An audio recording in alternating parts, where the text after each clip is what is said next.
বিশ্ব আশেকে রসুল সম্মেলনের আহ্বান। আপনি কি রসুল সাল্লাল্লাহু আলাইহি সাল্লামের রেখে যাওয়া ইসলামের শান্তি বাস্তব জীবনে পেতে চান? আত্মশুদ্ধি লাভ করে শান্তি ও সুন্দর চরিত্রের অধিকারী হতে চান? দুনিয়ার কল্পনামুক্ত হয়ে আল্লাহর প্রেমে ডুবে একাগ্রতার সাথে নামাজ আদায় করতে চান? কালবে আল্লাহর জিকির জারি করে ঈমান নিয়ে কবরে যেতে চান? আশেকে রসুল হয়ে নবী করিম সাল্লাল্লাহু আলাইহি সাল্লামের দিদার লাভ করতে চান? দুনিয়ার যাবতীয় বিপদ আপদে আল্লাহর সাহায্য পেয়ে পরিত্রাণ পেতে চান? তাহলে আজই সুফি সম্রাট দেওয়ানবাগে হুজুর কেবলার পরামর্শ গ্রহণ করুন। বাবের আহমদ, দেওয়ানবাগ শরীফ, 147, আরামবাগ, মতিঝিল, ঢাকা।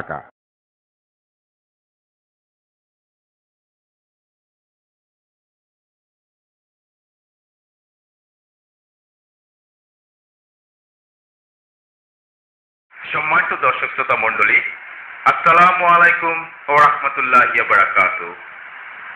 সফি ফাউন্ডেশন বাংলাদেশ দেওয়ানবাগ শরীফের একটি প্রতিষ্ঠান। মোহাম্মদ ইসলামের আদর্শ, শিক্ষা ও সংস্কৃতির গবেষণা, প্রকাশনা এবং প্রচারণার মহান লক্ষ্যে প্রতিষ্ঠিত সফি ফাউন্ডেশন বাংলাদেশের পক্ষ থেকে আপনাদের জানাই আন্তরিক মোবারকবাদ। আমাদের এবারের নিবেদন গত 2রা জুলাই 2010 খ্রিস্টাব্দ সাপ্তাহিক আশিকে রাসূল মাহফিলে আকাশের পূর্ণিমার চাঁদ, আধুনিক সুফিবাদের জনক, মহান সংস্কারক, মোহাম্মদ ইসলামের পুনর্জীবন দানকারী সুফি সম্রাট হযরত মাহবুবে খোদা দেওয়ানবাগী মাদ্দাজ আলী হুজুর কেবলা প্রদত্ত মহামূল্যবান বাণী মুবারক ও মুনাজাত।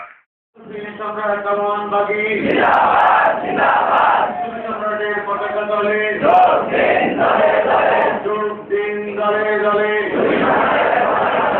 সুফি সম্রাট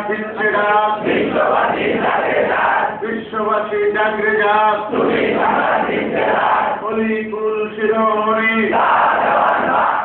নাহমাদুহু ওয়া নুসাল্লি আলা রাসূলিল কারীম। সম্মানিত আশিকে রাসূলেরা, আপনারা আমার সালাম গ্রহণ করুন। আসসালামু আলাইকুম ওয়া রাহমাতুল্লাহি ওয়া বারাকাতুহু। সম্মানিত আশিকে রাসূলেরা, প্রতিনিয়ত আমাদের প্রত্যেকটা দরবার থেকে তালিম দেওয়া হচ্ছে একজন মানুষ কিভাবে দুনিয়াতে থেকে আল্লাহকে পেতে পারে। সমাজে একটা প্রচলিত ধারণা আছে দুনিয়াতে থেকে আল্লাহকে দেখা সম্ভব নয়। এই ধারণা মিথ্যা, এই ধারণা কোরআন বিরোধী, এই ধারণা হাদিস বিরোধী। এই ধারণা সৃষ্টি হয়েছে উমাইয়াদের খেলাফতকাল থেকে। আসলে এলবুল কালবের বিদ্যা না জানার কারণে, নবী রাসূল আউলিয়া কেরামদের শিক্ষা লাভ না করার কারণে বেমালুম ভুলে গেছে জগতে থেকে আল্লাহকে পাওয়া যায়। আমাদের দেশে বা সারা বিশ্বে এখন নায়েবে রাসূল হয় মাদ্রাসায় লেখাপড়া করে। কোথায় লেখাপড়া করে? আরব বিশ্বে প্রতিটা শিক্ষা প্রতিষ্ঠানকে মাদ্রাসা বলে। স্কুলের আরবি ভাষা মাদ্রাসা, স্কুলকে আরবিতে মাদ্রাসা বলে, আর বাংলাতে বিদ্যালয় বলে। তাহলে আপনাদের দেশে বিদ্যালয়ে পড়লে এটা কি নায়েবে রাসূল হবে? সারা বিশ্বে প্রতিষ্ঠানগুলোতে লেখাপড়া করে সবাই মোটামুটি ধরে নিয়েছে আমরা নায়েবে রাসূল। আমাদের ছাত্র জীবনের কথা মনে আছে, একদিন আমাদের হেড মুহাদ্দিস হুজুর বলতেছিলেন তালেবুল ইলম যারা, মাদ্রাসার ছাত্র যারা, তাদের রাস্তাঘাটে চলাফেরার সময়, মাদ্রাসায় আসা যাওয়ার সময় ফেরেশতারা পর বিছিয়ে দেয়। খুব সুন্দর বয়ান টেন করলেন, ফেরেশতারা যে আমাদের পায়ের নিচে পর বিছায়। আমি বললাম, হুজুর বেয়াদবি মাফ করবেন, আজকে আসার সময় আমার পায়ে একটা কাঁটা লাগছিল, বেড়া গেছে খিটতে। মানে এটা যে তার কথাটা সত্য না, এটা প্রমাণ করার জন্য আমি বললাম। আজকে আসার সময় আমার পায়ে একটা কাঁটা লাগছে, তোর ফেরেশতা কোথায় ছিল? আপনি কি বিশ্বাস করেন? ফেরেশতারা পায়ের নিচে পর বিছায়? যাদের পায়ের নিচে ফেরেশতারা পর বিছায় এরা কি বোম ফাটাইতে পারে? এদের হাতে তসবিহ শোভা পায়, এরা মুরাকাবা করে আল্লাহওয়ালা হয়। আর এখন যারা মাদ্রাসায় পড়ে অধিকাংশ, একটা কথা বললে আপনারা যদি বলি সংখ্যায় কম, কথাটা ঠিক না, মতামত অধিকাংশ। দেখা যায় আল্লাহ রাসূলের সাথে কোনো যোগাযোগই নেই। জিজ্ঞাসা করেন, হুজুর আপনি যে কামিল পাস করছেন আল্লাহর সাথে যোগাযোগ হয়েছে? তো ধরুন মৃত্যুর পরে হাসরের মাঠে দেখা সাক্ষাৎ হবে। কারণ হুজুর ধরে নিয়েছে আমি কামেল পর্যন্ত পড়েছি, আরবি শিক্ষার সর্বোচ্চ ডিগ্রি লাভ করেছি, আমি যদি আল্লাহকে দেখতে না পারি, যে লোকটা হাদিস কোরআন পড়ে নাই সে কিভাবে আল্লাহকে দেখবে? সুতরাং নিরাপদ এইভাবে বলাটাই, দুনিয়াতে নয় হাসরের মাঠে আল্লাহকে দেখবেন, এই কথাটা বলে নিরাপদ। কিন্তু আমরা তাফসীরের গবেষণা করতে গিয়ে দেখি যে একটু মিথ্যা কথা, দুনিয়াতে থেকেই আল্লাহকে পেতে হবে। না হয় ইমানি পরীক্ষায় 3টা প্রশ্ন করলে, মার রাব্বুকা ওয়া মা দীনুকা ওয়া মান নাবিয়ুকা, তোমার প্রভু কে, তোমার ধর্ম কি, তোমার নাবিকে, এই ইমানি পরীক্ষায় যদি সে পাস না করতে পারে তাহলে সে তো ইমান নিয়ে কবরে যেতে পারবে না। পারবে না? কি ভুল ধারণা! বলা হয় মৃত্যুর পরে লাশটাকে কবরে দেওয়ার পরে একটু 1.5 হাত গভীর করে যাতে বসতে পারে, গর্তটা 1.5 হাত কমপক্ষে গভীর করে লাশটা যেন বসতে পারে। কারণ বৈশাখ আবার চাওয়াল জবাব শুরু হয়ে যাবে। বসাইয়া এরপরে কবরস্থ করে বলে তাড়াতাড়ি 40 কদম সরে দিই। কারণ যতক্ষণ আমরা থাকি কবরের কাছে ততক্ষণ ফেরেশতা আসতে পারে না। চাওয়াল জবাব করবো কিভাবে? তো মৃত্যু ব্যক্তির কাছে যখন ছেলে মেয়ে সবাই দাঁড়িয়ে থাকে, তো আর যে কিভাবে আসে? যদি কবরের কাছে দাঁড়িয়ে থাকলে ফেরেশতা আসতে না পারে, তো মৃত্যু ব্যক্তি যখন রুহটা প্রবেশ করতে মালাকুল মউত আসে, ছেলে মেয়ে মা বাপ সবাই তো কাছে বসে থাকে, থাকে না? থাকে না? তখন ফেরেশতা একটু ভয় পায় না? আইসে যে রুহটা লয়ে দিতেছে। আসলে তাতে কোনো জ্ঞান একদম জিরো এদের ভিতরে, এরা এগুলো বুঝেই না। এখন আমি বুঝি না দেখা দুনিয়ার কেউই বুঝে না, এর কি কোনো অর্থ? সবাই কি আমার চেয়ে কম জ্ঞানী? সুতরাং আগে সাবজেক্টটা জানতে হবে। যেখানেই প্রশ্ন আসছে আল্লাহ রাসূল, কবর, হাজর, মিজান, মিজান, ফুলসেরাত, সেখানে আপনাকে তাসাউফের বিদ্যার আশ্রয় নিতে হবে। তাসাউফের শিক্ষা ছাড়া, এলমুল কালবের জ্ঞান ছাড়া বোঝার কোনো কায়দা নাই। আপনি যদি এলমুল কালবের জ্ঞান জানতে পারেন, অর্জন করতে পারেন, সাধনা করতে পারেন, অবশ্যই দুনিয়াতে থেকে আল্লাহকে দেখবেন। বিশ্বাস হয় না? বিশ্বাস হয়?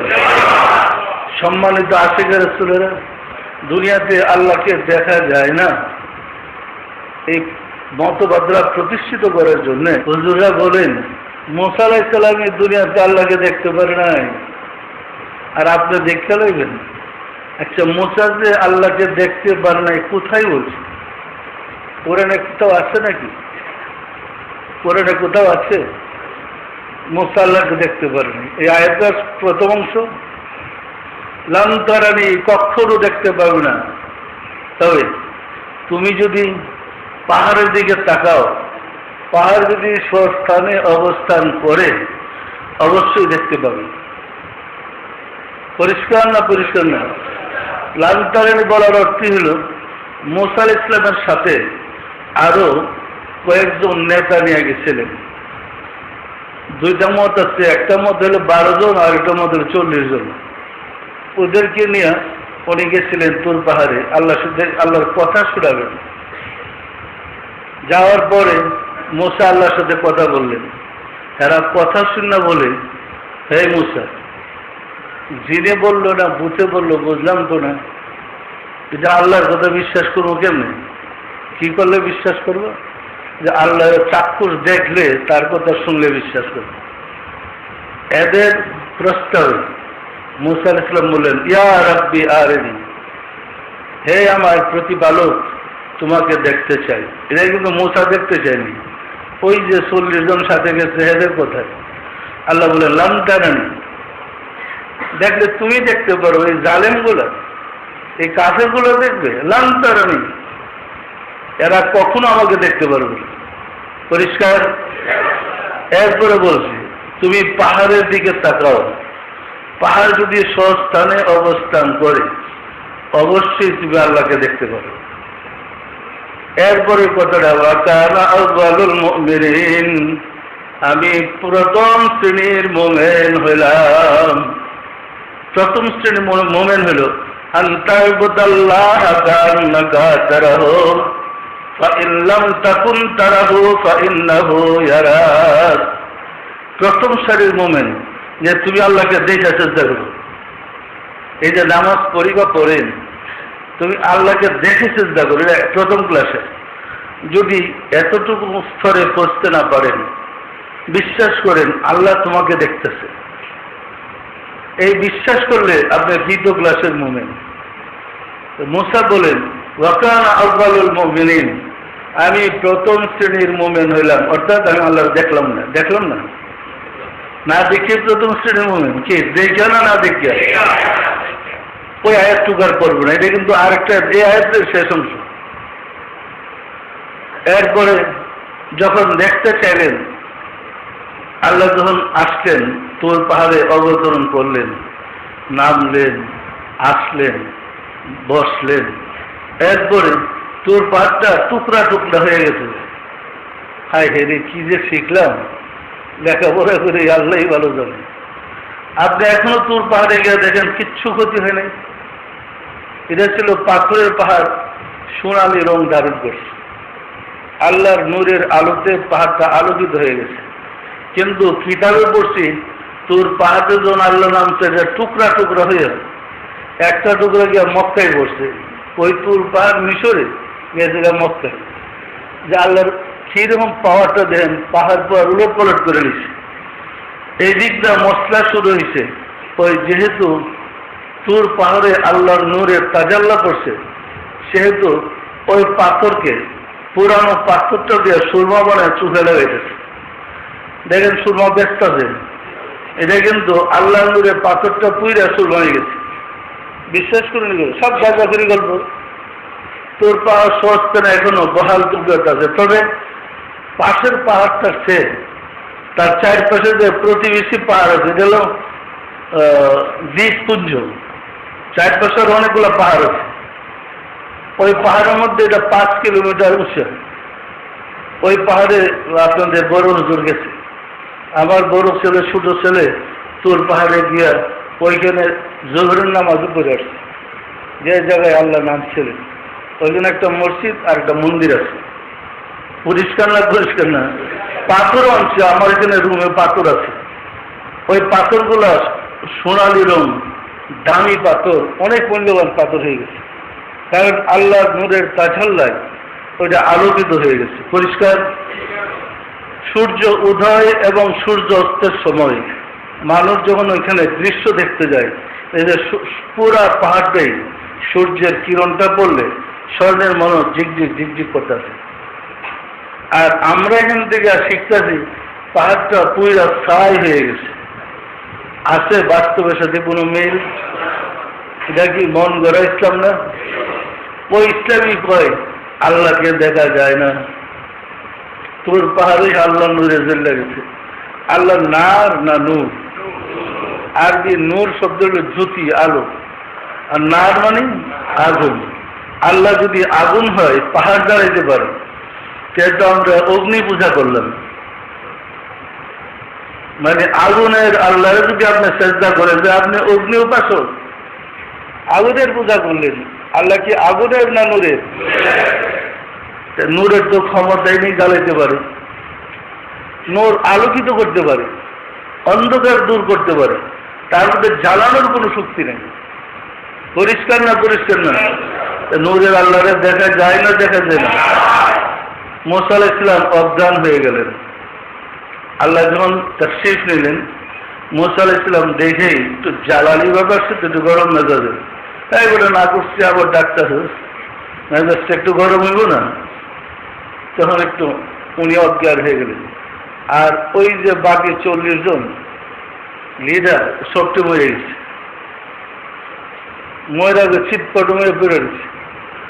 মুসা যখন জ্ঞান ফিরছে সেজদায় পড়ে বলতেছে, দয়াময় আমি আমার জাতির কাছে গেলে ওরা আমার পিঠে মেরে ফেলে, ওরা বলবে তুমি পলুসি করে আমাদের 40 জন নেতা নিয়ে মেরে ফেলাইছো, দয়াময় তুমি একটু জিন্দা করে দাও। সেজদায় পড়ে যখন রুনাজারি করতে শুরু করলেন, যাও তোমার খাতিরে তাদের জীবন ফিরিয়ে দিলাম, এরা জিন্দা হয়েছে। আইসা কিন্তু ঈমান আনা উচিত। এটা কোন ক্লাসে জানেন দেখেন, জাতির কাছে আইসা একদম উল্টা বিগড়ে গেছে, একটা লোক ঈমান আনলো। সুতরাং যারা ঈমান আনবে না তাদের পক্ষে আল্লাহকে দেখা কঠিন। যারা মোমেন ঈমানদার হবে তারা তো ঈমানদার কবরে গিয়ে কেউ হয় না, ঈমানদার তো দুনিয়াতেই হবে। পরিষ্কার? এখনো আমাদের কাছে ক্লিয়ার না ঈমানের পরীক্ষাটা কবরে হবে নাকি মৃত্যুর সময় হবে। আমরা কিন্তু সবাই ধরে নিছি তাড়াতাড়ি 40 কদম সরেন, ভাই সময় নেই। আমরা গেলেই ফেরেশতারা এসে সওয়াল জবাব শুরু করবে, মার রাব্বুকা আমার দিনুকা। কি বলেন? এই কথা হুজুররা বলে না বলে না? মরা মানুষটা কবরে বসতে পারবে না, সওয়াল জবাবের উত্তরটা দিব কি? এই যে ভুল ভিতরে ঢুকানো হয়েছে, আপনার কর্মের শেষে যখন আপনার খেলা গোটাবেন কর্মশেষ, তখন আপনার ঈমানের পরীক্ষা নেওয়া হবে। হায়াতে জিন্দিগিতে কি করেছেন, জিন্দিগি শেষ হওয়ার আগেই আপনার ঈমানের পরীক্ষা হবে। তখনই সওয়াল জবাব আপনার কি হচ্ছে, মার রাব্বুকা ওমা দীনুকা ওমান নবিয়ুকা। সওয়াল জবাবে যদি পাস করতে পারেন, জবাব দিতে পারেন, সাথে সাথে আমার চেহারাটা নূরানি হয়ে যাবে, আপনার রূহ যাবে ইল্লিনে শান্তিময় স্থানে, আপনাকে বরণ করে নেওয়া হবে সুন্দরভাবে মালা মোলা দিয়া সাজাইয়া। আর যদি জবাব দিতে না পারেন, আপনাকে পুলিশ যেমন হ্যান্ডকাফ লাগে হুজুর গনিয়া ঢুকাইছে না, ঢুকাইনি না, হ্যান্ডকাফ লাগাইছে, এই যে মান সম্মান শুদ্ধ এরকম নিয়ে ঢুকাইছে। পরিষ্কার না পরিষ্কার না? সুতরাং এই পিরিয়ডটা আপনার এই জীবনের শেষ পিরিয়ডে আপনি যদি ভালো করেন, আপনাকে ফুলের মালা দিয়ে বরণ করে দেওয়া হবে। আর যদি মন্দ করেন, দেখছেন জুতা কেমন শিক্ষা লাগাই, ওই রকম জুতার মালা দিয়ে বরণ করা হবে। পরিষ্কার? আমার কথা বেশ বুঝ লাগে। এখন বলেন তো, দুনিয়া দেখি আল্লাহরে দেখা যায়? যারা দেখতে চায় তারা দেখেন। আল্লাহর দিদার লাভ করা প্রসঙ্গে পবিত্র কোরআনে 16টা আয়াত নাযিল হয়েছে।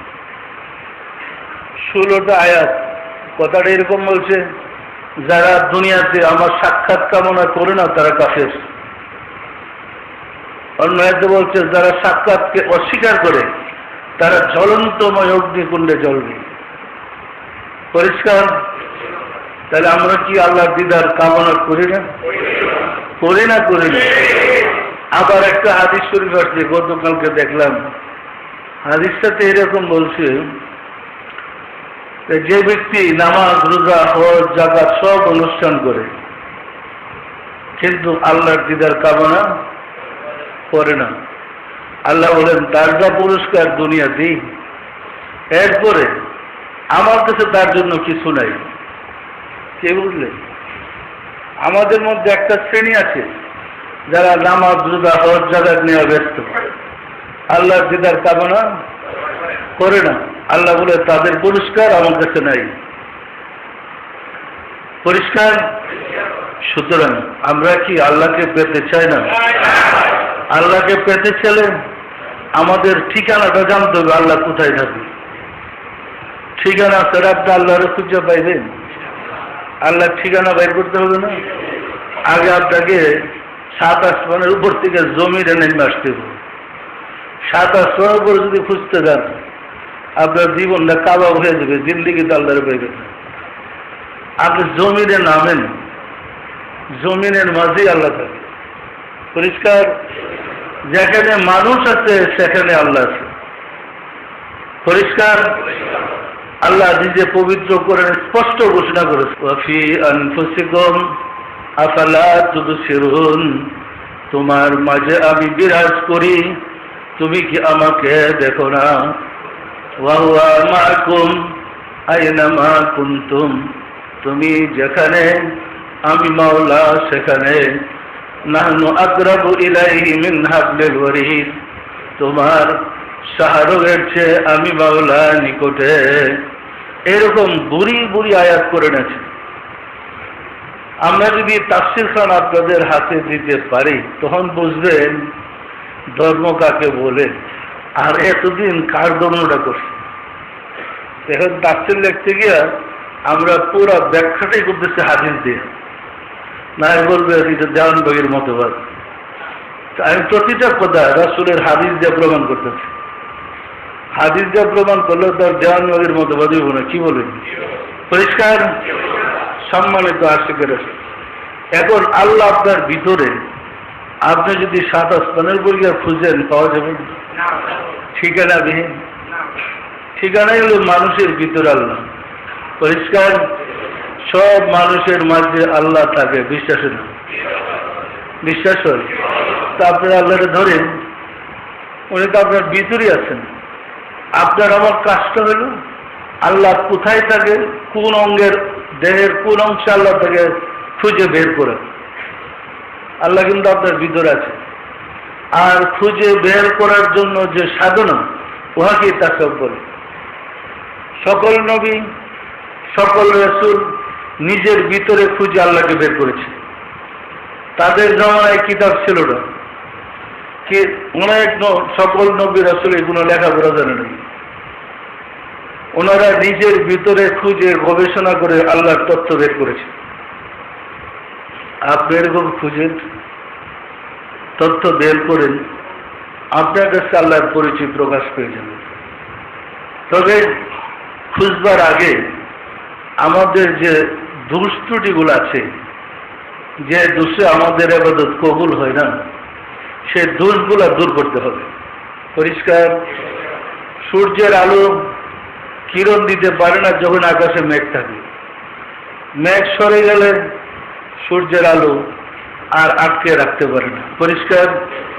আমরা ওই রকম নিজের ভিতরের মেঘ, নিজের ভিতরের অন্ধকার, নিজের ভিতরের খারাপি যদি দূর করতে পারি আল্লাহর আলোতে, আমরা নিজেরা আলোকিত হইতে সক্ষম হব।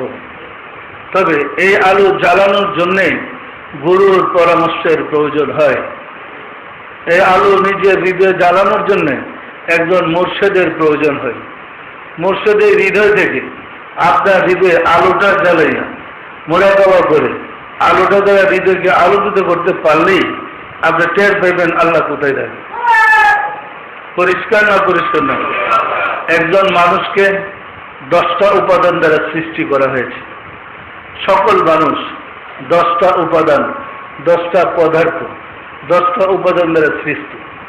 5টা উপাদান আলমে আমরের, আল্লাহময় জগতের, যাহা নির্দেশে পরিচালিত। আর 5টা উপাদান আলমে খালকের, সৃষ্টি জগতের। আলমে খালকের যে 5টা উপাদান, এই 5টা আপনি নিজে। এই 5টা সংমিশ্রণে নফস, আগুন, পানি, বায়ু, মাটি, এগুলো সৃষ্টি। আর আমার আলমে আমরের 5টা কাল, রূহ, সের, খাফি, আকফা। এই 10টা উপাদান দ্বারা মানুষ সংমিশ্রিত বা একজন মানুষ। তো আলমে আমরের যে 5টা কাল, রূহ, সের, খাফি, আকফা, এই 5টা লতিফা আল্লাহময় জগৎ থেকে আপনার কাছে আসছে, কারণ এই 5টা লতিফায় আল্লাহ বিরাজ করেন। আল্লাহ যা আসবে তার বসার জায়গা লাগবে না, আপনার ভিতরে থাকবে কোথায় উনি? এই 5টা চেয়ার, এই 5টা চেয়ার আল্লাহ অবস্থান করে। আর আলমের খালকের 5টা নস, আগুন, পানি, বায়ু, মাটি, এই 5টা আগুনের চরিত্রে, পানির চরিত্র, মাটির চরিত্র, বাতাসের চরিত্র সংমিশ্রণের সৃষ্টি। পরিষ্কার না পরিষ্কার না? ফলে বাতাসের মধ্যে যে দোষ আছে ওই ভাঙ্গা চুরার মেসাকার করে ফেলেন। এই চরিত্রটা আমাদের মধ্যে আসলে রাগ হইলে ভেঙ্গে চুরে সাফ করে ফেলেন। হ্যাঁ, নিজের ঘরের পাতিল পুতিল পিঠে ভেঙ্গে দিল, বললো রাগ করে কেউ হয় না, হয় না। পরে আবার আফসোস করে হাই হেরি কি করলাম, এখন তো আমারই আবার পয়সাটা কিনতে হচ্ছে, এখন কিন্তু ওই বাতাসের কাইটার পাচ্ছি দেখ না। ঝড় শুরু হলে হাওয়ার মধ্যে মেসাকার করে ফেলে দিচ্ছে কিছুক্ষণের মধ্যে, কি টর্নেডো করে না, করে না। ওইরকম পানির চরিত্র মানুষের ভিতরে আছে, ওইরকম আগুনের চরিত্র একটু লাগছে তো জ্বালাইয়া পুরো সেই করে দাও, আছে না নাই? এই 5টা লতিফা মানে দোষে পরিপূর্ণ। এই 5টা লতিফা থেকে আমাদের নফসের সৃষ্টি, নফস মানে দেহ। এই 5টা লতিফা একত্রিত হয়ে, লতিফা না বলে বাংলাটা হলো 5টা উপাদান। এই 5টা উপাদানকে মন্থন করে একত্রিত করে আমাদের দেহটা সৃষ্টি হয়েছে। এই কারণে সুফি সাধকগণ আপনাকে প্রথমে শিক্ষা দিবে কিভাবে আপনি খুঁজে আল্লাহকে পাবেন। অতীতের সুফি সাধকগণ যে পদ্ধতি শিক্ষা দিয়েছিলেন সেটা ছিল, ওনারা প্রথম আলমের খালকের স্থূল জগতের, সৃষ্টি জগতের উপাদানকে সবক দিতেন। দেখা গেছে সৃষ্টি জগতের উপাদানকে সবক দিলে সাধনা করতে করতে জীবন শেষ হয়ে যায়, সে পবিত্র হইতে পারে। কঠিন তপস্যা করতে হয়, গাছের পাতা খেতে হয়, সংসার ত্যাগী হইতে হয়, সালার চোট করতে হয়, সমাজে মিশতে পারে না। এটা কি সম্ভব এই যুগে, বিজ্ঞানের চরম উন্নত যুগে? তো আমরা এটাকে উন্নত করে নিয়ে আসছি আলমের আমর থেকে সবক। মানে যে যে জায়গায় আল্লাহর সিংহাসন পাতাচ্ছে ওইসব জায়গা তো পবিত্র। পরিষ্কার না পরিষ্কার নয়? এটা পবিত্র না পবিত্র না?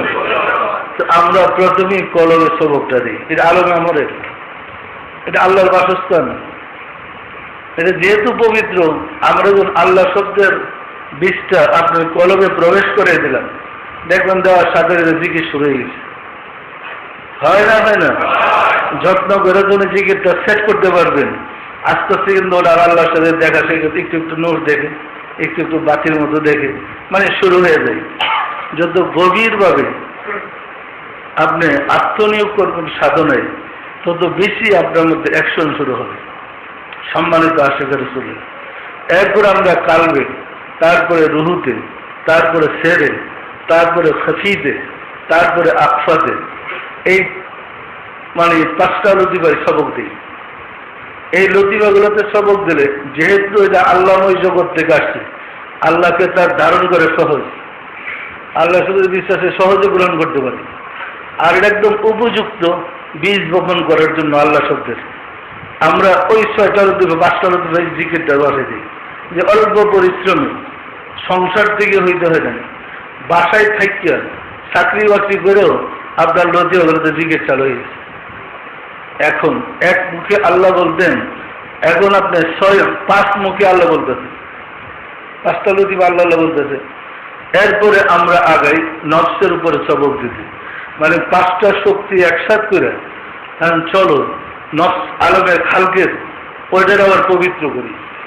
একা চেষ্টা করা আর 5টা শক্তির সাথে তৈরি করার চেষ্টা করি এক হবে? আমরা সবক দিই নফসে। নফসের জিকিরটা চালু হওয়ার পরে আমরা আগ, আতস, খাদ, বাদ, এই 5টা উপাদানের সবক দিই একটার পর একটা। দেওয়ার পরে তারপরে যখন ওই 5টা পরের 5টায় সবক দেওয়ার আগে আমরা আরেকটু কায়দা করে নিই, 6 লতিফা বিল্লাহ লা ইলাহা ইল্লাল্লাহ, এটাকে নফি ইসবাত বলে। 6 লতিফা মিলাইয়া লা ইলাহা ইল্লাল্লাহ, ওই 5টা তো জিকির আপনার আছেই, ওই 5টার সাথে নফসের সংযোগ করে 6 ভাই লা ইলাহা ইল্লাল্লাহ সবক শুরু করি। এই প্র্যাকটিস করলে দেখবেন যে গাইমা গুইমা অস্থির, আপনার শীতের মধ্যে দেখবেন জামা কাপড় খুলে হলাই দিতেছে, মানে কয়েকবার জিকির করলে আপনি টের পাবেন আল্লাহর মজাটা কি। পরিষ্কার না? পরিষ্কার না?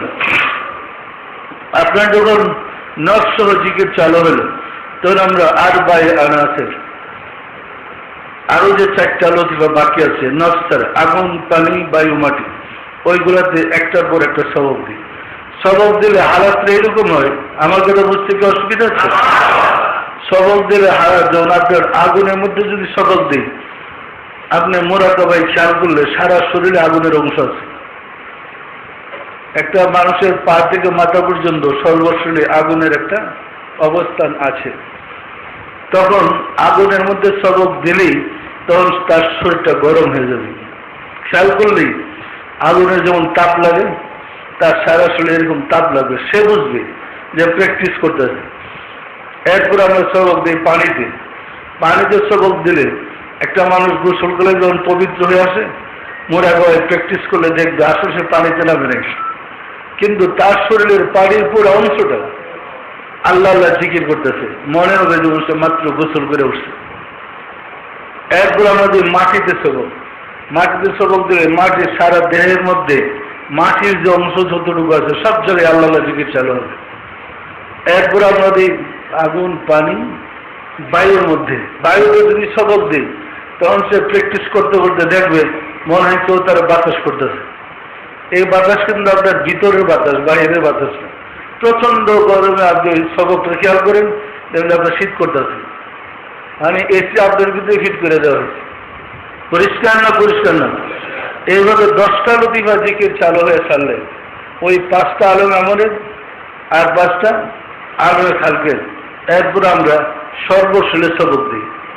একটা মানুষের সারা শরীরে 10,000 কোটি কোষ আছে, আরো অনেক বেশি কোষ আছে। তখন সে নিজের স্পষ্ট শুনতে পায়, নিজের কানে অনুভব করতে পারে যে তার সারা শরীরের প্রতিটা কোষে আল্লাহ আল্লাহ জিকির হইতেছে। আপনি এক মুখে আল্লাহ বলেন আর কোটি কোটি কোষে আল্লাহ বলা কি এক হলো? আপনি একবার বললেন এখানে কোটি কোটি বার হয়ে গেল। এরপর আমরা চিন্তা করে তাকে সুলতানুল আসকার সবক দিতে। সুলতান আসকারের সবক দেওয়ার পরে যাত্রা শুরু। আপনাকে সায়ের ওই নবী রাসূলগঞ্জের রাসূল মেরাজ দিয়েছিলেন এক রাত্রে, সুবহানাল্লাযী আসরা বিআবদিহি লাইলাম মিনাল মসজিদিল হারাম, মসজিদে হারাম থেকে মসজিদে আকসা এক রাত্রে গেছিলেন না? এ তো কত 1 মাসের রাস্তা। তো আমরা সবক দিই আপনার ওই সায়ের গোলা করার জন্য। এরপর আস্তে আস্তে 1 দায়রা, 2 দায়রা, এরকম 24টা দায়রা সবক আছে। সমস্যা হয়েছে যদি তরিকা কেউ শিখতে না চায়, আমি তো জোর করে শিখাইতে পারবো না। তরিকা শিখার আপনাদের মধ্যে উৎসাহ থাকতে হবে, আগ্রহ থাকতে হবে, আপনাদের শিখতে হবে। আমরা যেমন সম্মেলনের পর থেকে আমরা একটা নিয়ম চালু করেছি যে প্রতি শনিবার, প্রতি সোমবার, প্রতি বুধবার সবক বাড়াই দিই, সকাল থেকে দুপুর পর্যন্ত। আবার প্রতিদিন তো লোকের চাপ থাকে, এই কারণে দুপুর পর্যন্ত আমরা সবক বাড়াই দিই। তো আপনাদের যারা সবক বাড়ানোর প্রয়োজন, অর্থাৎ আগের সবকে আপনারা আয়ত্তে আনতে পারছেন, পরবর্তী সবকের প্রয়োজন, তখন আপনারা নিয়মিত যোগাযোগ করেন, আমরা আস্তে আস্তে সবক বাড়াই দেব। তবে সবক বাড়াইবার আগে এখানে একটা টেম থাকে, যারা পরীক্ষা নেবে পরবর্তী সবক দেওয়ার জন্য আপনি ফিট কিনা। পরীক্ষা দেওয়ার পরে আমার কাছে নিয়ে গেলে আমি তো সবক বাড়িয়ে দিই। কি নিয়মটা কি ভালো না খারাপ? এমনি মুহস্তুলকে আপনাদের আমি সবক বাড়াই দিই, কোনো লাভ হবে না। আপনার শিখতে হবে, জানতে হবে। পরিষ্কার? এখন আপনি যখন একটার উপর একটা প্রতিটা কোষে দেখে প্রতিটা ক্রোমোজোমে জিকির চালু করতে সক্ষম হবেন, তখন আপনি টের পাবেন আল্লাহ কই আর আপনি কোথায়। তখন আপনি বুঝতে আর কারো কাছে যাওয়া লাগবে না, আল্লাহ কোথায় থাকে আপনি কোথায় আছেন? দুইজন তো সাক্ষাৎ হবেই, হবে না হবে না? সাক্ষাৎ হলে দেখুন দুইজন এক জায়গায় বসা পাশাপাশি, পরিষ্কার। কারণ আপনারা কি সাত আসমানের উপরে আল্লাহরে ধরতেছেন? ভিতরে আল্লাহকে খুঁজেন। তো ভিতরে আল্লাহকে খুঁজলে চোখ বন্ধ করে গভীরভাবে ঘুম না আসলেও ঘুমের ভান করে তারে খুঁজতে চেষ্টা করেন, পরিষ্কার। চোখ বন্ধ করে ঘুমাই গেলে তো আপনি গেলেন গেই, না ঘুমাইয়া ঘুমের ভান করে সব চিন্তা মুক্ত হয়ে ভিতরে ডুবতে চেষ্টা করেন।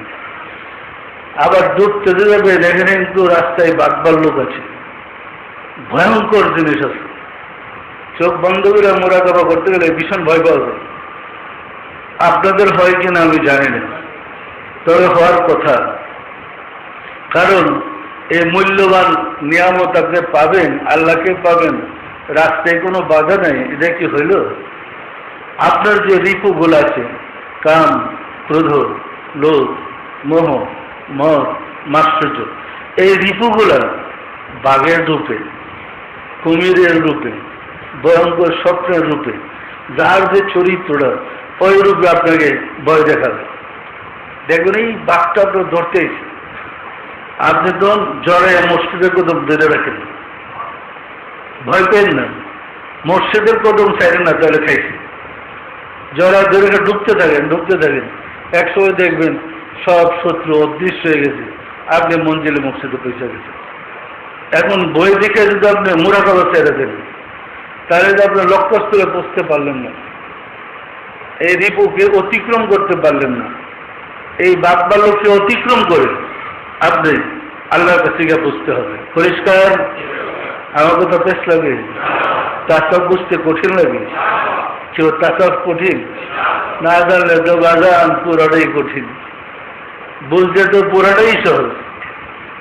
মালিক আপনার ভিতরে, আপনি জানতেন সাত আসমানের উপর তালাশ করতে, আর আপনার ভিতরে থাকা অবস্থায় যদি তার পরিচয় লাভ করতে না পারেন, কবে পরিচয়? হাসরের মাঠে।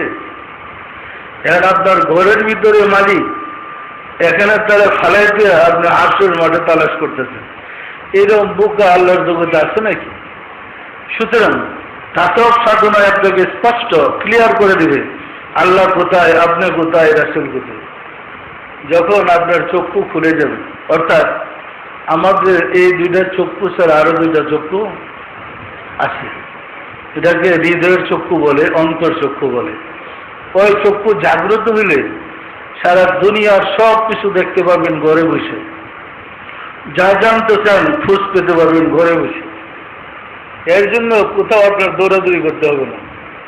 দেখছেন না, যার কাছে মোবাইল সেটটা আছে, এখানে হাতে নেই, আমেরিকা তো কথা বলতে পারে, ভারতও কথা বলতে পারে, বাংলাদেশও কথা বলতে পারে, পারে না? পারে না? তো আপনার কলকটাকে যদি মোবাইল সেটের মতো ফিটিং করতে পারেন, যে চালাইতে পারে না মোবাইল, হে কিন্তু কথা বলতে পারবে না। যে মোবাইল চালাইতে জানে না বা ব্যবহার করতে জানে না, সে কিন্তু কথা বলার যোগ্যতা রাখে না। যে চালাইতে জানে, সে দেশে বিদেশে নাম্বার অনুযায়ী টিপা সব জায়গায় বের করতে পারে। আপনার কলকটাকে যদি মনে করেন মোবাইল, মোবাইলে যেমন তারতর নাই, কলকের কোনো তারতর নাই, এটারে ধরে না, ফিট করে নিন।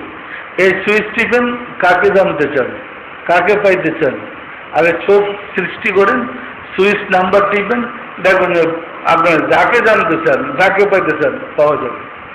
আমার মনে আছে তখন আমি আমার মুর্শিদের দরবারে, আমার মুর্শিদের দরবারে গোলামের খাতায় আমার মনে অনেক প্রশ্ন থাকত। সহজেই আমরা এই পথে আসতে পারি নাই, কারণ হাজারো বাধা, মনে নানান প্রশ্ন। তো আমার মনে আসলো আমি খুঁজে বের করব আমার মুর্শিদকে, দেখি তুই পরীক্ষায় পাশ করতে পারে কিনা। আমার মুর্শিদকে আমি তো তারা দেখছি, জাকের বাইরে বলে সুলতান মৌলভী। বাইরে জিজ্ঞেস, ভাই আপনার মুর্শিদের নাম কি? সুলতান মৌলভী। নামটা কি সুন্দর হলো। ওনার নাম হলো পিরানা পীর দস্তগীর সুলতানুল মাসায়েখ সুলতানিয়া মুজাদ্দিদের তরিকার ইমাম সৈয়দ আবুল ফজল সুলতান আহমদ। আপনি বললেন সুলতান মৌলভী, কথাটা হইল? এটা কি একটু বেয়াদি হইল না? আমি ওই অবস্থায় দরবারে গিয়ে পড়ছি, যারা আছে ওই ক্লাসেরই, কিন্তু আমার চিন্তা হচ্ছে আমি বের করবো ওনার পরিচয়টা কি, কিভাবে বের করব? দেশে পরিচিত ছিল খা বংশ, ওনার আমি কর্মকাণ্ডে যা পাই সৈয়দ বংশ, মানে আমার মিটারে যা ধরা পড়ে সৈয়দ বংশ, এরা বলে খা বংশ, বিশ্বাস করা কঠিন না।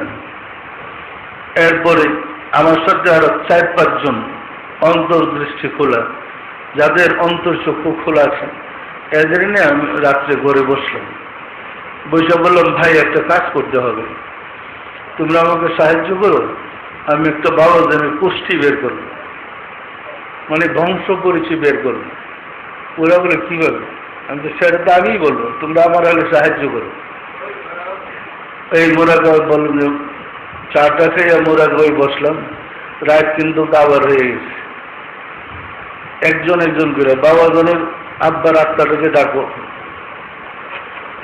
বাবাজনের আব্বার রুহু মুবারককে ডাকলাম, ওই রুহু হাজির।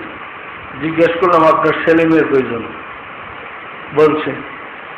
আপনার পিতার নাম কি? বলছে। আপনারা কয় ভাই কয় বোন? ডিটেলস বলতে শুরু করছে। শোনার পরে ওনার পিতার রুহুটাকে আবার হাজির করলাম। ওনার পিতার কাছ থেকে আবার শুনে নিলাম ওনার পিতার কয় ছেলে। ছেলের কাছ থেকে শুনছি, আবার বাবার কাছ থেকে শুনতে হবে ঠিক বলে না ভুল বলে। এইভাবে একজনের পর একজন রুহু হাজির করতে করতে করতে করতে করতে সর্বশেষ ইমাম হোসেন রাদিয়াল্লাহু আসলেন। ইমাম হোসেন রাদিয়াল্লাহু বললেন, উনি আমারই ছেলে। আমরা ইমাম হুজুরের জীবনকে ওই বংশ তালিকাটা দিচ্ছেন। ইমাম হোসেনের পিতার নাম হযরত আলী, সবাই জানে। এইভাবে পুরা কুষ্টি বের করে কাউকে জানে নেই, যদি আবার ভুল হয় তখন এটা ডাকাতে কাগজ পাঠিয়ে সুন্দর করে টাপ টিপ করে সাজিয়ে ইমাম হুজুরের কাছে না উপহার দিলাম। বাবা জান দেখেন দুটো ঠিক আছে, কিন্তু কি আছে এবার দেখেন, লেখা তো আছে। দয়া করে পড়লেন লাইন টু লাইন। পরে বলতেছে ওনার এক চাচা ছিল বংশের, উনি ওই নদীর মধ্যে, পদ্মা নদীতে সকালে নৌকার মধ্যে উজু করে ফজর নামাজ পড়তে, নৌকাতে বসে উজু করে না মানুষ, উজু করতেছিলেন। এমন সময় একটা কুমির এসে, ওনার নাম ছিল চান খা, কুমির এসে ওনার ধরে নিয়ে গেলেন। বাবাজান পড়তে পড়তে যখন চান খার কাছে গেলেন, এটা কি কই পেলেন? এটি এখন আমার আপনি কোথায় গেলেন? না এমনি। আস্তে আস্তে দেখা গেল পুরা জন বেরিয়েছে। কারণ আপনি একটু দূরে আসলেন, আপনি কই গেলেন? তাড়াতাড়ি আসেন। তার কাছে কি এটা কই পেলেন, এটা কই পেলেন? তাই বলুন, আমি তো আপনার সাথে ছিলাম, কাছে ছিলাম, তো তখন দেখছি, তাই লিখছি। এত খুশি আমার উপরে, এ তো মারাত্মক লোক, তো পুরা কুষ্টি ভিতরে বের করে দিচ্ছে। বিষয়টা বুঝছেন না, বুঝলেন না? উনি আমার এত সন্তুষ্ট হইলেন যে এত খুশি আমার কোনোদিন ওনাকে দেখিনি। ওই যে পুরা কুষ্টি বের করে দিচ্ছে। এইভাবেই উনি সুলতান মৌলভী ছিলেন না, মুজাদ্দেদ ছিলেন, বের করছে। বের করলাম উনি ইমাম ছিলেন, যুগের ইমাম। সবগুলো আমি খুঁজে বের করেছি। পরিষ্কার ঘটনাটা বুঝে বললে এরকম, চাষিরা মাঠে চাষ করে হয়তো ধান ক্ষেত, পাট ক্ষেত, তরি তরকারি এগুলো হয়, কিন্তু একজন বৈজ্ঞানিক যদি ওই ক্ষেত্রের ভিতরে গবেষণা শুরু করে মাটির তলদেশ থেকে তেলের খনি, গ্যাসের খনি বের করে, এখন চাষি যদি গাড়ি বেড়ে আমার বাপ দাদা 14 গোষ্ঠী এখানে চাষ করছে, কোনোদিন তেলের খনি, গ্যাসের খনি পাইলাম না, এটা কি ঠিক হবে? খনি যে পাইছে এটা কি মিথ্যা? পরিষ্কার না পরিষ্কার না? ওই রকম কোরআন একটা খনি, কিয়ামত পর্যন্ত এই কোরআনের খনি থেকে বের হইতে থাকবে। আপনি যদি আল্লাহর ওই নূরের আলোটা দিয়ে দেখেন কোরআনকে, স্পষ্ট দিনের মতো সব বেরিয়ে আসতেছে। কিন্তু চাষির ভাগ্যে খনি আবিষ্কার করা সম্ভব? সম্ভব? তার জন্য বৈজ্ঞানিক হইতে হবে। কোরআন সম্বন্ধে বলছে আল্লাহ, ইয়াসিন ওয়াল কুরআনিল হাকিম, হে রাসূল এই কোরআন বিজ্ঞানময় গ্রন্থ। আপনি বিজ্ঞানময় গ্রন্থ থেকে বিজ্ঞান খাটান, তাহলে দেখবেন কিয়ামত পর্যন্ত এত সব বিজ্ঞান বেরিয়ে আসবে, তত্ত্ব রহস্য উদ্ঘাটিত হবে যারা জীবনে কেউ কল্পনা করেনি। পরিষ্কার? আর সে বিজ্ঞান তৈল চোখ বন্ধ করে অন্তর চক্ষু খুলে সাধনা করে আল্লাহকে খুঁজে পাওয়া।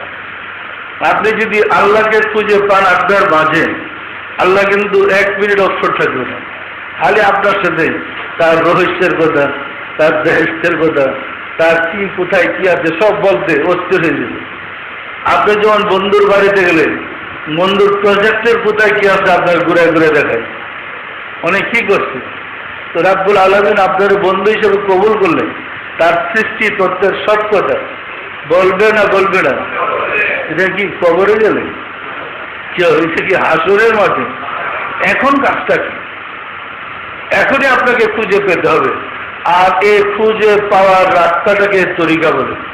তরিক শব্দ তো রাস্তা, তরিকা আল্লাহ প্রাপ্তির রাস্তা। এই পথে সাধনা করে আপনার ভিতরেই কোন জায়গায় কি আছে সব নিশ্চয় বের করতে পারবেন। তালাশ করতে করতে দেখবেন আপনার ভিতরে এক জায়গায় শয়তান, তালাশ করতে করতে দেখবেন আপনার ভিতরে এক জায়গায় ফেরেশতা, তালাশ করতে করতে দেখবেন আপনার ভিতরে এক জায়গায় আল্লাহ বসে রয়েছে। পরিষ্কার না? পরিষ্কার না? খুঁজতে হবে না হবে না? সাধনা করতে হবে না হবে না? এই বিদ্যাটাকে ইলমুল কাল, ইলমে তাসাউফ, ইলমে মুকাবালা, তাজকিয়াতুন নফস বিভিন্ন নামে আখ্যায়িত করা হয়েছে।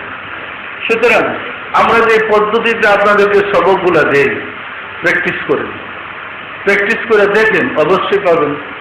আমি কিন্তু শরীয়তের হুজুর ছিলাম, যে পীর বিরোধী আলেম ছিল। আমি পীরের নাম দিয়ে শুনতে পারিনি, কিন্তু আমার আল্লাহ এমন করছে শেষ পর্যন্ত মসজিদের গোলাম বানিয়ে থাকে। পরিষ্কার না? পরিষ্কার না? গোলামের দ্বারা যা পেয়েছি লক্ষ জনম সাধনা বলে তা পাওয়ার মতো না। সুতরাং গোলামের দ্বারা আমিত্ব দূর হয়। দেখবেন আমি যখন দরবার শরীফে গেলাম উরুসের সময়, তখন তো উরুস বিরোধী, উরুসের নামে শুনতে পারি না, শিরক বেদাত। সকল জাকের বাইরা গিয়া বাবাজনকে কদম মুসি করতেছে, নামাজের কায়দায় বৈশা বালির মধ্যে মাটির মধ্যে নামাজের কায়দায় বৈশা সবাই সালাম করতেছে কদম বসে। আমি মনে করলাম মুসাফা করুন, কদম মুসি করার অভ্যাস আমার নাই, মুসাফাই করুন। তখন যিনি আমার নিয়ে গেলেন বলেন, মাওলানা ভাই ওই আল্লাহদেরকে কদম মুসি করতে হবে। খুব কষ্টে বসলাম মাটির মধ্যে, কদম মুবারকের হাত দুটো বাড়ালাম, কষ্ট। কদম মুবারক দোষী পরে উঠে আমার দিকে তাকাইলেন, একটা চোখ ছোট করে আটটা চোখ বড় করে তাকাইলেন। পরে আমার মনে হইল আমার হৃদয়টাকে উনি ছিঁড়ে ফেলছে।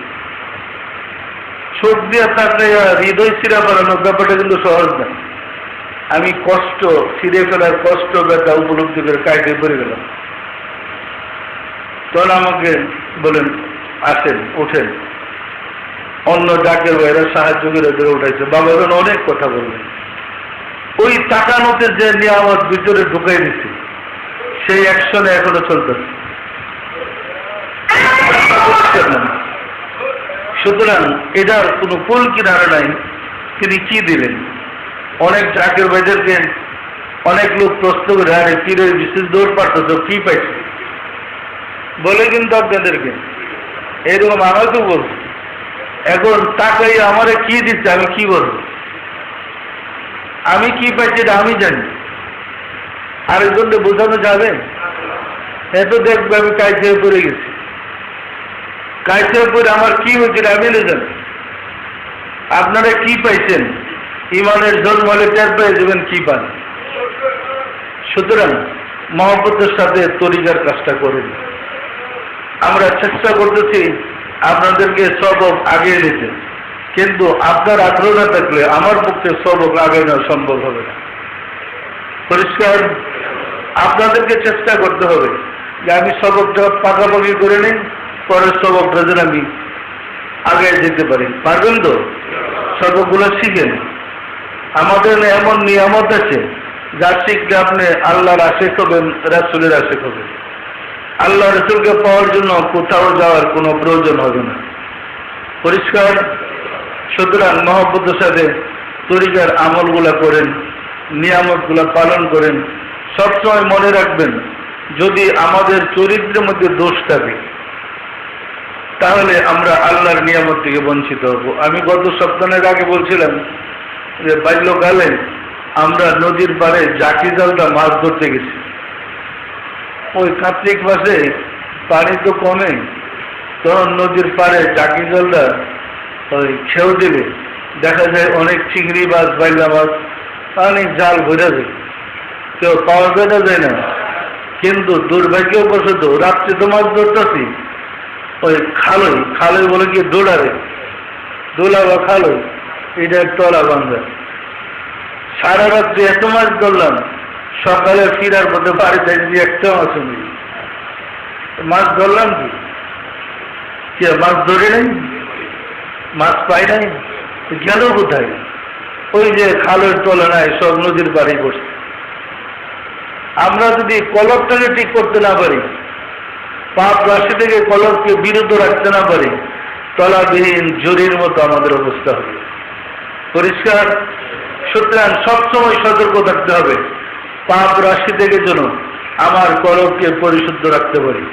কলব যেন ফুটা না থাকে। কলবে ফুটা থাকলে দেখবেন যত মাছি ধরেন, যত পরিশ্রম করেন, সব গোল্লাই দেবে। পরিষ্কার? আর আমরা এই বিশ্ব আশিকের রাসূল সম্মেলনের পরে এখন সবার দায়িত্ব হয়েছে ঘরে ঘরে মানুষকে আশিকের রাসূল বানাইবার আওয়াজ পৌঁছে দেওয়ার দরকার আছে। আমরা কি সে দায়িত্ব পালন করতে পারবো? বিশ্ব আশিকের রাসূল সম্মেলন শেষ হয়েছে, রাসূলের সাথে যোগাযোগ তো শেষ হয় নাই, যোগাযোগ শেষ হয়েছে। সুতরাং আমরা যদি রাসূলের দল বাড়ি করতে পারি, আমরা যদি রাসূলের দলে সাহায্য দিতে পারি, রাসূলের সাহায্য নিয়ে দল বড় করতে পারি, তাহলে সারা বাংলায় যখন মানুষ আশিকে রাসূল ইয়া রাসূলুল্লাহ ইয়া হাবিবাল্লাহ বলবে, তাতে কি আমরা উপকৃত হব না? আনন্দিত হব না? সুতরাং সবাই চেষ্টা করেন ঘরে ঘরে আশিকে রাসূল সৃষ্টি করতে। আরেকটা কথা ওই বলতে ভুলে গেছিলাম, সেটা হলো সম্মেলনের আগে আমি আপনাদেরকে মানব সম্বন্ধে সাবধান করেছিলাম। সবাই বলছিলাম সম্মেলনের আগে মানত আদায় করেন।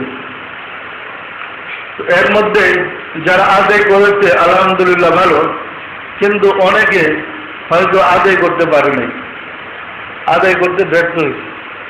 ইতিমধ্যে আমার কাছে প্রায় 10-15 জন এসে বলছে সম্মেলনের পরে ওই আদায় করতে না পারে করে ওষুধ মানে তার বিপদ আরো বেশি চাচ্ছে।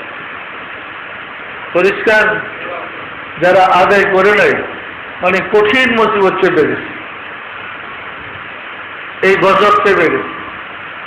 এখন আমি কি করব? আবার এই মানব চাইছে এই কান্দাগাড়ি। আমি তো আগে বলছিলাম, তোর তো আমার কথা শুনে নেই। সুতরাং যাদের যত মান্যত আপনারা সিস্টেমটা ঠিক করে নেবেন, ডায়েরি বইয়ের মধ্যে খাতার মধ্যে লিখে রাখবেন কোন বিষয়ে কত টাকা মানত করছেন। উপকার হওয়ার পরে মানত আদায় করে এটা কেটে দিলেন। উপকার না হওয়া পর্যন্ত ওইটা লিখে রাখেন, আর একটু বাড়ান। উপকার না হওয়া পর্যন্ত মানত দিতে হয় না। সময় মতো মানত আদায় না করলে তার উপরে কঠিন বিপদ চেপে যাবে। আমার এখানে অনেকে এসে জানাই 10-15 জন তো হবেই এই সম্মেলনের পরে, এদের উপরে ভীষণ বিপদ চেপে গেছে। সেদিন একটা ছেলে আসছে, আগে বুবা হয়ে গেছিল, ভালো নিছে, এরপরে সম্মেলনটা আদায় করে নেই, আবার বুবা হয়ে গেছে। এখন লোকটাকে কেমনে ভালো করবো? মান্যতটা হলো আপনারা তো আল্লাহকে সাক্ষী রাখলেন, আর আমারও রাখছেন জিম্মাদার। আপনার জন্য আমি আল্লাহর কাছে জিম্মাদার হলাম, যে দায়িত্ব আমি নিলাম আপনাদের ঘরে ভালো করে। এখন আল্লাহ ভালো করে দিল, আপনি যখন মানত আদায় করলেন না, জিম্মাদার তো আমি, দরজা তো দেবে আমার উপর দিয়ে, কিন্তু আমার উপর আসার আগে আপনার কাম ছেড়ে দিবি। পরিষ্কার না? পরিষ্কার না? তাহলে এটা আমি দেখেন, আমি আপনাদের মুর্শেদ, কথাগুলো যদি আপনি না শিখে আপনারা কোথায় পাবেন? এই তাসবের শিক্ষা তো আর কোথাও নাই। তাসবের নিয়ম মেনে আমাদের চলতে হবে। সুতরাং যাদের মানত উপকার হয়েছে মানত আদায় করে ফেলেন, যখনই উপকার হয় পরের দিন আদায় করে ফেলেন। মন মানুষকে থাকতে হবে মানত আদায় করব, পরিষ্কার। সুতরাং মহব্বতের সাথে তরিকার আমল করেন। আর আমার কাছে যে কোনো ব্যাপারে বুঝতে না পারেন আমাকে জিজ্ঞাসা করেন। আমি অন্য একটা বড় কাজ করতেছি, আপনারা জানেন, ওই যে তাফসীরের কাজ। তাফসীরের কাজটা কিন্তু একদম কঠিন। আমাদের সম্পূর্ণ নিজস্ব চিন্তায় তাফসীরটা সেট করতেছে। এই সিস্টেমে জগতে আর কোনো তাফসীর নাই, পরিষ্কার। আমরা বিশ্বভিত্তিক তাফসীর লিখতেছি, তো ওইখানে কাজ করতে গিয়ে ওইখানে সময় দেওয়া লাগে, আবার আর্থিকের রাষ্ট্রেরও সময় দেওয়া লাগে। মানে সব দিক তো রক্ষা করে আমাকে চলতে হচ্ছে, ঠিক না? সুতরাং কারো কোনো সমস্যা থাকলে আমাকে বলেন। আর সাধারণ ব্যাপারে নিজেরাই মানত করে আজিজি করেন, উপকার না হলে মানত বাড়াই করেন, উপকার না হলে মানত বাড়াই করেন, এরপরে না হলে পরে আমাকে বলেন, পরিষ্কার। আসুন রাব্বুল আলামিনের সাহায্য চাই, তিনি যেন দয়া করে আমাদেরকে সিরাতুল মুস্তাকিমে ধরে রাখেন, আমিন। আউযু বিল্লাহি মিনাশ শাইতানির রাজীম। বিসমিল্লাহির রহমানির রহিম। আস্তাগফিরুল্লাহ রাব্বি মিন কুল্লি জামবিন ওয়া আতুবু ইলাইহি। আয় আল্লাহ, জীবন ভর নফসের খাহেশে শয়তানের ফেরবে যত প্রকার গুনাহ করিয়াছি, সমস্ত গুনাহ হইতে গুমান নিকট তওবা করিতেছে।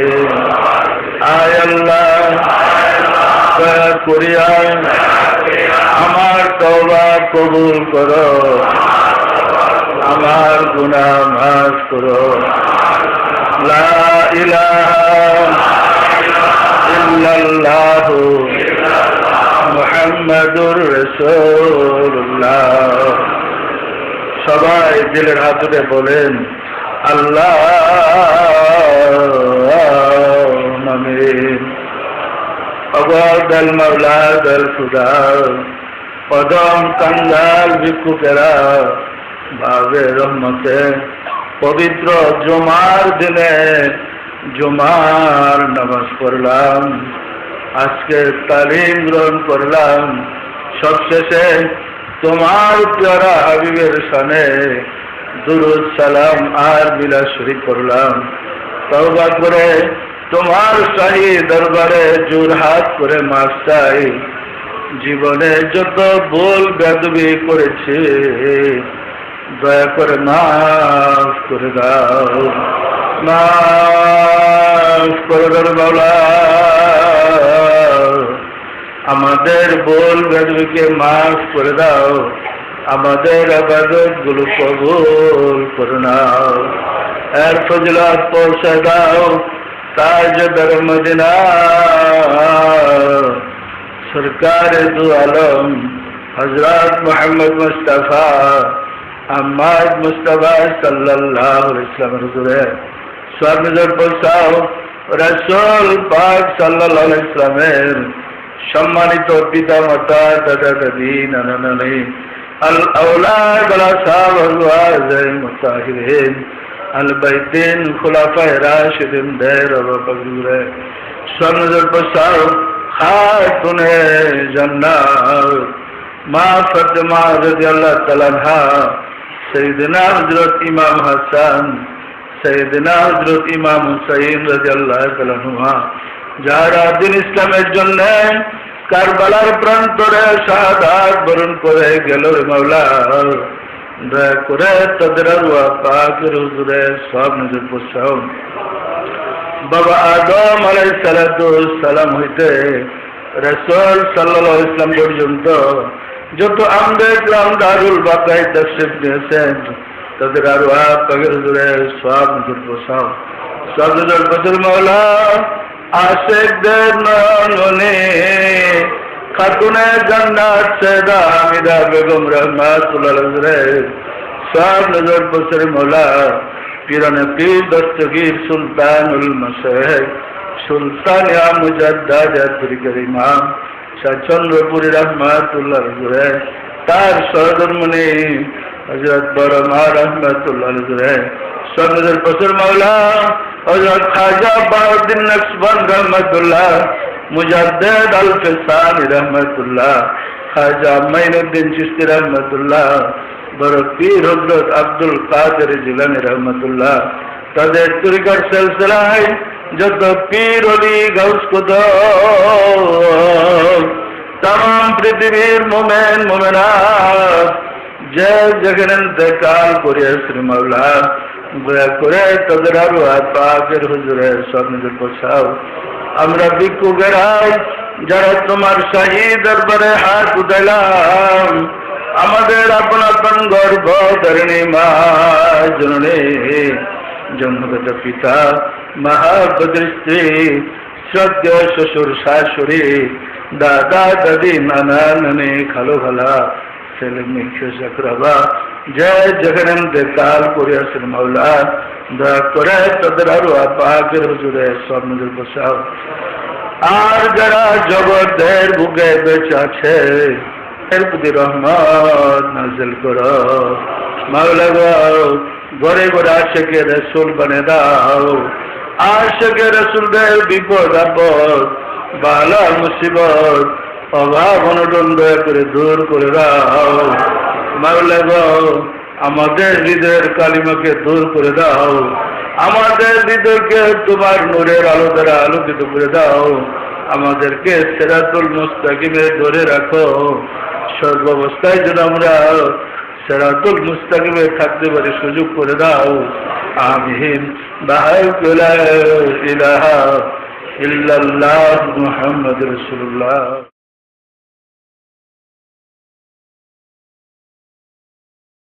উপস্থিত আশিকে রাসূল ও মুক্তিকামী ভাইরা, আপনারা আমার সালাম গ্রহণ করুন। আসসালামু আলাইকুম ওয়া রাহমাতুল্লাহি ওয়া বারাকাতুহু। লক্ষ কোটি শুকরিয়া জানাই সেই মহান রব্বুল আলামিনের দরবারে, যেই মহান রব্বুল আলামিন এই ঝড় বৃষ্টির দিনে সুস্থ শরীরে সুস্থ মনে তার পেয়ারা হাবিবের দরবারে জুমার নামাজে জমায়েত হওয়ার সুযোগ দিয়েছেন বিধায় মহান রব্বুল আলামিনের দরবারে শুকরিয়া জ্ঞাপন করে বলি আলহামদুলিল্লাহ। সম্মানিত আশিকে রাসূল ভাইরা, ইসলাম শান্তির ধর্ম, ইসলাম মানবতার ধর্ম, ইসলাম প্রেমের ধর্ম। বর্তমান সমাজের দিকে তাকালে দেখা যায় সমাজে ভাইয়ে ভাইয়ে হানাহানি, ভাইয়ে ভাইয়ে যুদ্ধ, ভাইয়ে ভাইয়ে বিগ্রহ, কোথাও কোনো শান্তি নেই। এই অবস্থায় কার কাছে গেলে শান্তি পাবে?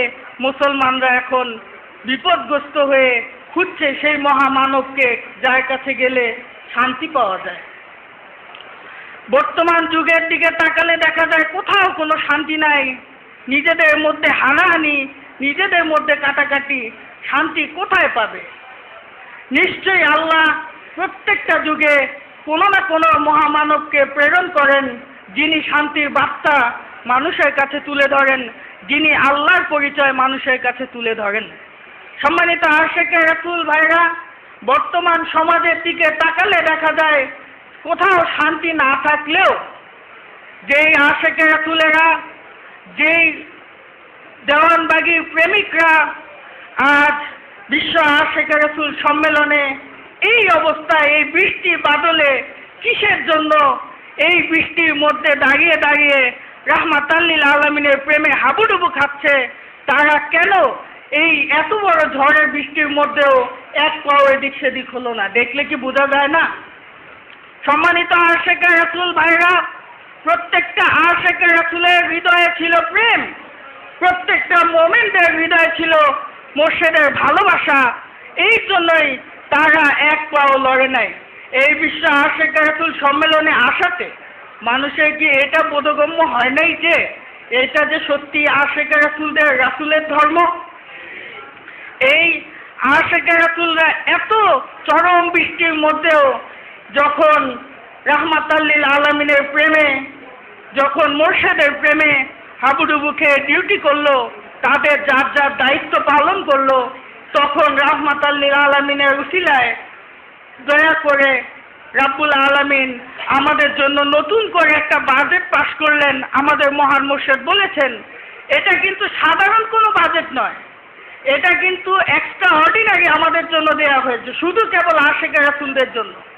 সুতরাং এত বড় বাজেট যিনি আমাদের দয়া করে দিলেন, তিনি কি আমাদের প্রশংসা পাওয়ার যোগ্য নয়? সম্মানিত আশিকে রাসূল ভাইরা, এর জন্য আমরা প্রত্যেকে আবার বলি আলহামদুলিল্লাহ। সম্মানিত আশিকে রাসূল ভাইরা, আমরা যেভাবে আশিকে রাসূল, সেভাবে আমরা আমাদের নিজেদের চরিত্রকে, আমাদের কর্মকাণ্ডে আমাদের প্রমাণ করতে হবে আমরা সত্যি আশিকে রাসূল। আমরা সেই রাসূলের উম্মত, যেই রাসূলের উম্মতরা রাসূলের থেকে রাসূলের চরিত্রবান হয়েছিলেন, যারা রাসূলকে ভালোবেসে নক্ষত্র তুল্য হয়েছিলেন। আমাদের ১৩,০০০ বছর পরে এসেও সেই মত, সেই পথ অনুসরণ করে আমাদের কর্মকাণ্ডে এটা প্রমাণ করতে হবে আমরা সত্যিকার আশিকে রাসূল। সমাজের যে জায়গায় হোক, সমাজ বলেন, জামাত বলেন, যেখানেই হোক, যত জায়গায় ফিতনা থাকুক, আমরা আশিকে রাসূল কর্মকাণ্ড দিয়ে প্রমাণ করতে চাই আমরা সত্যিকার শান্তির ধর্ম করি, আমরাই রাহমাতাল লিল আলামিনের ধর্ম করি। আপনারা কি পারবেন? সম্মানিত আশিকে রাসূল ভাইরা, এর জন্য আমাদের নিজেদের চরিত্রবান হতে হবে, আমাদের মুর্শিদের আদর্শে আদর্শবান হতে হবে। শুধু মুখে মুখে নয়, আমাদের তরিকার আমলের মাধ্যমে নিজের আত্মাকে উন্নতি করতে হবে, মুর্শিদকে ভালোবাসতে হবে। সম্মানিত আশিকে রাসূল ভাইরা, রাহমাতাল লিল আলামিনের যুগে রাহমাতাল লিল আলামিনকে ভালোবাসার কারণে, রাহমাতাল লিল আলামিনকে ভালোবাসে বলে যারা যত কিছু হারানো গেছে, রাহমাতাল লিলের উসিলায় হারানো বস্তুও ফিরে পেয়েছে, পায় নাই? আপনারা জানেন, জাবের রাদিয়াল্লাহু তাআলা আনহু ছেলেরা ইন্তেকালের পর রাহমাতাল লিল আলামিন তাদের বাসায় গেছে, তাদের আনন্দ দেখে রাহমাতাল লিল আলামিন জাবের রাদিয়াল্লাহু তাআলা আনহু ছেলেদের ফিরিয়ে দিয়েছিলেন, মনে আছে? সম্মানিত আশিকে রাসূল ভাইরা, আমরা যদি সেই প্রেম, সেই মহব্বত নিজেদের হৃদয়ে হাসিল করে সত্যিকার আশিকে রাসূল হয়ে রাহমাতাল লিল আলামিনকে ডাকি আর বলি, ইয়া রাসূলাল্লাহ, ইয়া হাবিবাল্লাহ, ইয়া রাসূলাল্লাহ, ইয়া হাবিবাল্লাহ, ইয়া রাসূল, ইয়া রাসূলাল্লাহ, ইয়া রাসূলাল্লাহ, ইয়া হাবিবাল্লাহ, ইয়া রাসূলাল্লাহ, ইয়া হাবিবাল্লাহ। যদি সত্যিকার হৃদয়ে ভালোবাসা নিয়ে আমরা রাসূলকে ডাকি, অবশ্যই আমরা রাসূলের দেখা পাবো, অবশ্যই আমরা রাসূলকে হৃদয়ে ধারণ করতে পারবো। সুতরাং আজকে এই পবিত্র দিনে, পবিত্র জুমার দিনে আপনাদের কাছে আমার পরামর্শ, আপনারা সবসময়, আমাদের কাজ কিন্তু বিশ্ব আশিকে রাসূল সম্মেলন শেষ, আমাদের কাজ কিন্তু শেষ হয় নাই। যতদিন পর্যন্ত রাসূলের ধর্ম সমাজে আছে, ততদিন পর্যন্ত আমরা যতদিন আছি, আমরা চেষ্টা করব আমাদের নিজেদের জীবন দিয়ে হলেও রাহমাতাল লিল আলামিনের ধর্ম মানুষের কাছে তুলে ধরতে, সমাজের মানুষকে শান্তির চরিত্রবান করতে। যতদিন পর্যন্ত আমরা এই চেষ্টা করে আগাবো, অবশ্যই আমরা হব কামিয়াব, অবশ্যই আমরা মঞ্জিলে মকসুদে পৌঁছতে পারবো। সম্মানিত আশিকে রাসূল ভাইরা, বেশি সময় নাই, নামাজের সময় হয়ে গেছে। তবে যাওয়ার আগে আমি আমার মহান মুর্শিদের কদম মোবারকে চুম্বন রেখে রাব্বুল আলামিনের কাছে এই প্রার্থনা জানাই, তিনি যেন দয়া করে আমাদের গোলামদের তাকে ভালোবেসে তাকে পাওয়ার সুযোগ করে দেন। জীবনে যতদিন যেন বেঁচে থাকি, তার হাবিবকে ভালোবেসে তার হাবিবের কদমে থেকে জীবনের শেষ নিঃশ্বাস ত্যাগ করতে পারি, সেই প্রত্যাশা রেখে আজকে আমি আমার বক্তব্য শেষ করছি।